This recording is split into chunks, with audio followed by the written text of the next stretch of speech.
नाम मोहम्मद हुसैन कमरुद्दीन नागौरी है। मेरे फादर का नाम कमरुद्दीन इमामुद्दीन नागौरी है और उनका नाम ये SIR का फॉर्म भरा हुआ है और वो हयात है और उनको डेथ बताया हुआ है। तो कितने सालों से रह रहे हैं यहाँ पर? हमारा बाप दादा की पैदाइश यहाँ की है। तो हयात है, अभी हयात है। पता चला कि उनको मृत्यु बताया है और मेरे पास का फोटो भी पाड़ा हुआ है, प्रूफ भी। क्या मांगे, क्या चाहते हैं? मांग यही है कि हमको न्याय दिया जाए इसके बारे में। ये हयात है और उसको मृत्यु क्यों बताया और हमको क्यों डिलीट किया इसमें से, और तपास चाहिए हमको इसकी। दिखा रहे हैं आप डेथ, किसी को दिखा रहे हैं आपकी यहाँ पे रह नहीं रहा है, किसी को आप ऑलरेडी एनरोल्ड दिखा रहे हैं। तो अब उसी के पीछे एक एफिडेविट होता है जिसको इकरारनामा कहते हैं। इकरारनामे के नीचे ही लिखा होता है कि इस तरह की अगर कोई इन्फॉर्मेशन प्रोवाइड करता है और वो इन्फॉर्मेशन गलत होती है तो उसको 1 साल तक की सज़ा हो सकती है। तो जब ERO साहब के पास, क्योंकि ये BLO के पास डायरेक्ट नहीं है, उनके सुपरवाइज़र के पास ये फॉर्म नहीं है, ये फॉर्म ERO के पास गर्ल्स हाई स्कूल में पहुँचे हैं, तो ERO साहब ने क्यों नहीं इस इन्फॉर्मेशन को चेक किया? जिस व्यक्ति ने उनको ये फॉर्म सबमिट कराए उसकी सत्यता को क्यों उन्होंने जांचा नहीं?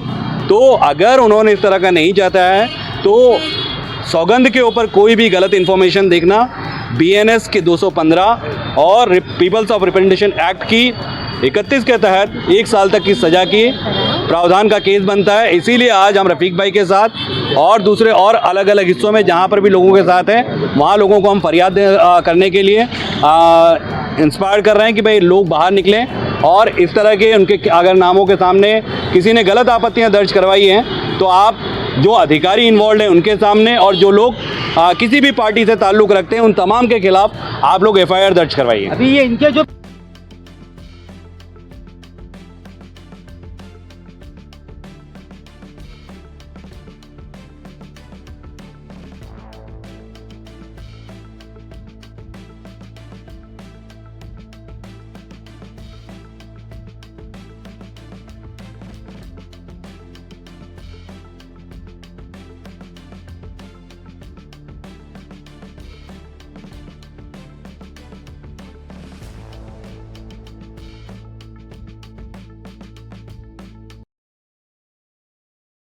शेख एडवोकेट हूँ, जमालपुर वार्ड 29 का मैं म्यूनसिपल काउंसिलर हूँ। MIM पक्ष का, अहमदाबाद म्यूनसिपल कॉरपोरेशन का पक्ष का नेता हूँ।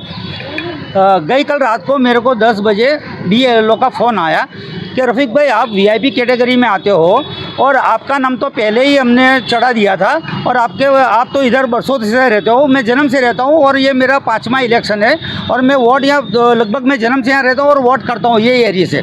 लेकिन जब शाम को मेरे को माहिती मिली कि मेरा जो फॉर्म है फॉर्म नंबर 7 किसी एक व्यक्ति जिसका नाम हैगा चौहान, नाम हैगा भरत चौहान, उसने वादा लिया था कि भाई इनका मल्टीपल नाम है, दूसरी जगह पे नाम चलता है तो उनका नाम रद्द होना चाहिए।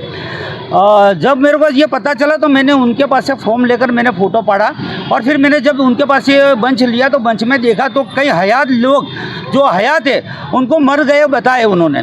तो मेरे को ऐसा लगा कि ये एक सोची समझी साजिश है। और जब मैंने देखा कि उसके अंदर नंबर लिखा हुआ था तो उसका नाम था चौहान को मैंने फ़ोन लगाया और फ़ोन लगाकर मैंने उसको पूछा कि भाई आप कौन हो? तो बोले શું કામ છે? तो मैंने कहा कि भाई આવી રીતે ફોર્મ નંબર 7માં તમે વાંધો લીધો છે તો એ તમે તમારું નામ ચૌહાણ છે? તો કે હા। તો મેં કીધું આ તમે ફોર્મ નંબર 7 ભરેલું છે? તો કે મેં ભરેલું નથી। તો મેં કીધું આ તમારી સહી છે, તમને ખબર છે કે આ સહી કરેલી હોય ને એકરારનામું કરેલું હોય તો ગુનાને પાત્ર બને છે? તો કે ભાઈ મને ખબર નથી, મારું નામ કોઈએ નાખી દીધું છે।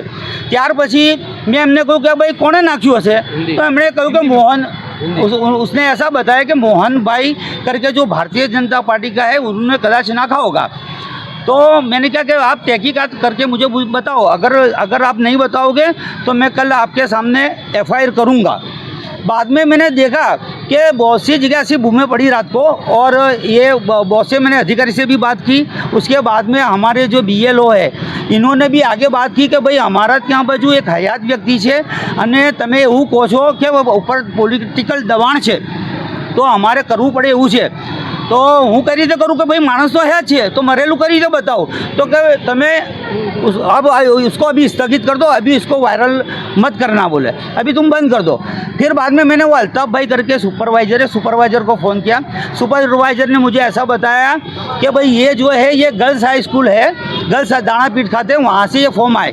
तो मैंने क्या ये फॉर्म किसने दिए? तो बोले एजेंट वगैरह आके देते।